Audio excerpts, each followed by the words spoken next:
Et c'est vraiment une histoire de famille, puisque Omar Bongo a eu 54 ou 55 enfants. Je n'ai pas réussi à avoir le chiffre exact, mais 55 reconnus. enfants. 54, 55 enfants reconnus qui sont dans le testament. Alors vraiment, parce que c'est un maillage familial serré. Avec combien d'épouses, pardonnez ? Attendez, mais j'arrive, David, je sais que vous êtes impatient, mais j'arrive. Mais vraiment pour dire, qui interpelle. Je vous parle pas juste sa vie privée et la vie politique du Gabon diplomatique sont complètement imbriquées. Donc, Omar Bongo, 1967 au pouvoir jusqu'en 2009, il a 2 épouses seulement officielles. La première est Marie-Joséphine Kama et la deuxième est Edith Sassou Nguesso. Oui, ce nom vous dit quelque chose. Edith Sassou Nguesso est la fille aînée du président congolais Denis Sassou Nguesso qui est en poste, toujours aujourd'hui, il est en poste depuis 1977. Depuis 2 jours, il ne doit pas très bien vivre ce qui se passe au Gabon. Donc, de ces 2 enfants, de ces 54 ou 55 enfants officiels, il y en a 2, Pascaline Bongo et Ali Bongo, qui sont les 2 légataires testamentaires universels. C'est eux qui gèrent. Ce sont les aînés ? Ce sont les 2 a priori, officiellement. Ali, c'est l'aînée, je crois. Elle, c'est l'aînée, elle est plus âgée que Ali, c'est la première, c'est la chouchoute. C'est autour d'elle que tout tourne. Pour vous donner une idée à quel point c'est familial, en 2016, au moment où il se présente pour un 2e mandat, Ali Bongo, son seul opposant, c'est Jean Ping. Jean Ping est l'ex-compagnon de Pascaline, avec qui il a eu 2 enfants, vous le voyez à l'écran, dit le chinois parce que son père était chinois. Donc le gendre d'Omar Bongo. C'est le seul qui est le seul opposant. C'est les 2 beaux-frères qui se sont mais écharpés. Et évidemment, il y a eu fraude, etc. Mais c'est comme si rien ne pouvait venir en dehors de cette famille. Mais juste pour vous donner, imaginez, Omar Bongo a eu donc cette première femme, Marie-Joséphine Kama, avec qui il a eu 2 enfants. Et ben après, il a fait 2 enfants avec la sœur de Marie-Joséphine Kama.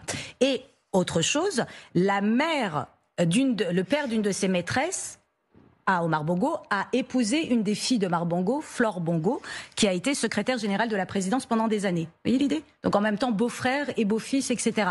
C'est assez... Donc, personne, et Omar Bongo a systématiquement fait des enfants avec les sœurs ou les filles de ses ministres. Donc c'est quand même difficile d'échapper au clan Bongo, étant donné qu'il y a des enfants avec tous les ministres, à peu près, j'en ai calculé une 20aine quand même, c'est pas mal. En haut de cette pyramide, de cet imbroglio sentimentalo-politico-diplomatique, il y a Pascaline. Pascaline Bongo, elle est énormément connue parce qu'elle a eu une aventure avec Bob Marley qui a été racontée dans des documentaires, dans des livres, etc. En 1980, il tombe amoureux et c'est pour ça que Bob Marley est venu chanter pour l'anniversaire d'Omar Bongo. Pascaline, la préférée donc de son père, a été ministre des Affaires étrangères pendant 4-6 ans et elle a été surtout directrice du cabinet présidentiel et siégée au conseil d'administration de Total, à l'époque l'opérateur majeur évidemment au Gabon, et surtout elle tenait la caisse de Delta Synergie qui a la holding familiale, ce qui explique que ça a été la première mise en examen pour l'affaire des biens mal acquis. 9 des 50 enfants sont mis en examen, l'enquête est encore en cours. Alors on dit ça, biens mal acquis, qu'est-ce que ça veut dire ? Ça veut dire 33 appartements et hôtels particuliers d'un montant de 150 millions d'euros. C'est des millions d'euros dans des hôtels parisiens, d'achat de montres de luxe, de voitures de luxe, de tout de luxe. C'est délirant. Et tout ça, c'est du détournement d'argent du Gabon qui finissent dans, en gros, un arrondissement particulier de Paris. C'est tout à fait impressionnant. Vraiment, vraiment, vraiment, c'est ça que ça veut dire. Et tout ça a été géré par Pascaline. Ce qui se passe, c'est que Pascaline, à l'arrivée de son demi-frère Ali Bongo au pouvoir, elle est mise de côté. Elle pensait redevenir ministre des Affaires étrangères puisque c'est elle qui résonne dans la famille de Los Angeles à Paris, en passant par le Cap, etc. Elle est très mondaine, très présente, etc. Non, son frère l'exile. Donc elle part à... Exil sympathique, elle part à Los Angeles dans l'une de ses propriétés. Pour vous donner une idée de combien elle s'est ennuyée, et ben pour une soirée Star Wars, elle se fait livrer $3 647 de crème glacée. Essayez de visualiser. Pour fleurir sa villa, c'est $17 000 mensuels et une note de 8,3 millions de dollars en jet privé parce que l'ennui, ça pèse. Donc là, son frère, c'est quand même l'argent familial. Donc ils l'ont fait revenir au Gabon où tout d'un coup, elle s'est un peu mise en religion. Donc parce maintenant, elle porte des robes blancs. Bah oui.